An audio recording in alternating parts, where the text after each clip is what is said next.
ஏண்டி அறிவு கெட்டவளே, டைட்டில்னு வச்சுக்கிற அம்மா வீட்டில் இருப்பது தனி சுகம். சரி விருந்துக்கு உன்னை யார் வேண்டேன்னா ஆவுன்னு ஆட்டோவில் கிளம்பிப்பாரு. ஆட்டோவில் கிளம்பி ஆட்டோ வாடகை யார் தர்றது? நடந்து வா, வெயிட் குறைட்டு ஒரு 1.5 கிலோமீட்டர் 2 கிலோமீட்டர் இருக்குமா இல்லை வச்சுட்டு துணியெல்லாம் பாருங்கள் ஃப்ரெண்ட்ஸ். துணியெல்லாம் வந்து புளிய மாட்டாமல் கிடக்குது. உங்களுக்கு வந்து வாஷிங் மிஷின் ஒரு மிஷின் பத்தாதாட்டுக்கு 2 மிஷின் வாங்கி கொடுத்தாலும் துணி அப்படியே தான் கிடக்கு. வீடு கந்தகோலமாக கிடக்குது. அதெல்லாம் வந்து இவளுக்கு பொருட்டு இல்லை. ஏன்னா நான் என்னமோ சும்மா இருந்துட்டு இருக்கிற மாதிரி வந்து கூட்டிகிட்டு வரது என்ன வெளியூரில் இருக்கிறியா, பக்கத்தில் இருக்கிற தம்பி பார்த்தியா, ஒரு பாய் ஹாய் சொன்னா நான் எப்படி உட்காந்துக்கிறேன் பார்த்தியா. அப்பாவை நினச்சிட்டு நான் வந்தேன்னா போய் கூட்டிகிட்டு வந்துடு. அப்பா தம்பி மட்டும் கூட்டிகிட்டு வந்துடுறேன். நீ வண்டியில் ஏறினா டயர் இப்போ தான் மாற்றிக்கிற, பஞ்சர் ஆகி போயிரு சரியா.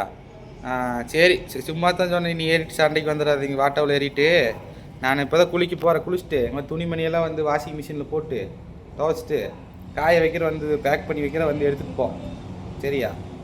சரி பாருங்க ஃப்ரெண்ட்ஸ், துணியெல்லாம் துவைச்சிட்டு பாரு. நீ முருங்கைத்தலை பொறிச்சிட்டு வந்தேன் பாரு. முருங்கீரை சாப்பிட்டு ரொம்ப நாள் ஆச்சுன்னு சொல்லிட்டு எனக்கு மட்டும்தான் பொறிச்சிட்டு வந்தேன். அளவா ஒரு ஆள் சாப்பிட்டா போது பாருங்க. இருக்கிறா பாரு, முருங்கைத்தலை பொறிச்சிட்டு வந்துருக்குறேன்.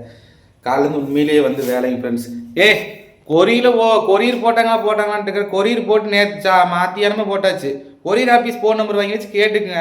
நீங்கள் வேலை செய்கிறது நீங்கள், காசு வாங்குறது நீங்கள். நான் வந்து உங்களுக்கு பதில் சொல்லிட்டு போன்ட்டுருக்கோம்மா ஆளும் மண்டைகளும். சரிங்க ஃப்ரெண்ட்ஸ், இன்றைக்கி வந்து இன்னைக்கு இல்லைன்னா முருங்கைத்தலை ரொம்ப நாள் ஆச்சு. கீரைக்காரனை வந்தார் கீரை வாங்க முட்டை. அவர் வீடியோ பார்த்து சரி கீரை எந்த கீரை நம்ம லோக்கலே ஏதாவது கீரை வைக்கலான்னு இப்போ முருங்கீரை பொறிச்சு சமைக்கிறதுக்கு ரெடி பண்ணோன்னு வீட்டு வேலையே நிறைய கிடக்குது. போய் வீட்டு வேலையை செஞ்சு முடிச்சுட்டுங்க புளியில் போட்டு ஆதிக்குட்டி போய் பார்க்கணும். பார்த்து பாரு, எத்தனை 3 நாள் 2 நாள் ஆச்சு. இந்த பூண்டு வேறு வாங்கி சும்மா கிடக்குதுங்க. நிறைய பேர் கேட்டீங்க கிண்ணி கோழி எங்கின்னு.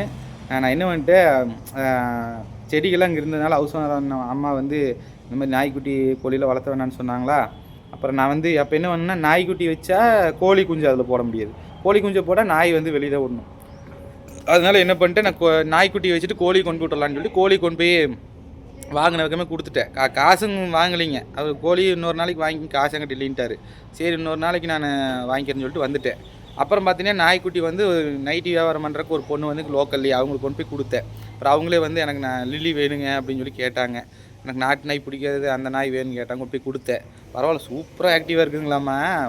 போய் மோர் பால் தட்டை எது எடுத்துகிட்டு வா அப்படின்னாலும் எடுத்துகிட்டு வந்து கொடுக்குதுங்களாமாங்க. சூப்பராக பழகிடுச்சு. சரி எப்படி நல்லா இருக்குது சந்தோஷமாக. அப்புறம் என்ன பண்ண 1 ரூபா கோழி குஞ்சு விட்டேன். அதை என்ன பண்ணிட்டேங்க இன்றைக்கி காலையில் திறந்தேன்னா சரி வெளியில் வந்து விளையாண்டு இருந்துச்சா. சரி கொஞ்ச நேரம் விளையாட்டுன்னு உட்காந்துருந்தேன். ஃபோன் வந்தாங்க. ஃபோன் பேசிவிட்டு உள்ளே போயிட்டு அது எந்த புதற்குள் மட்டும் எங்கே ஓடிச்சுன்னு தெரில. அதனால் அது இல்லை. சரி கிண்ணி கோழி வாங்கிட்டு வந்து விட்டுறலாம். இதை இப்போ நடந்துட்டு இருக்குது. சரி காய்கறி போய் கூட்டிகிட்டு வரேங்க. பாருங்க சைலண்ட்டாக இருக்கும்போது நம்ம போயிட்டு வந்துடலாம். வீணாக சண்டை வேண்டாம். எப்பவுமே சமாதானம் போகலாம். எனக்கு கோபம் படக்கூடாது. நான் எப்போ இட்லி கடை படம் பார்த்தோன்னா அதுலேருந்து அகிம்சையே சிறந்த ஆயுதம் அப்படிங்கிற மாதிரி டாபிக் மாறிட்டேன் சரிங்களா. நீங்களும் எல்லோரும் மாறிடுங்க, அதான் நல்லது.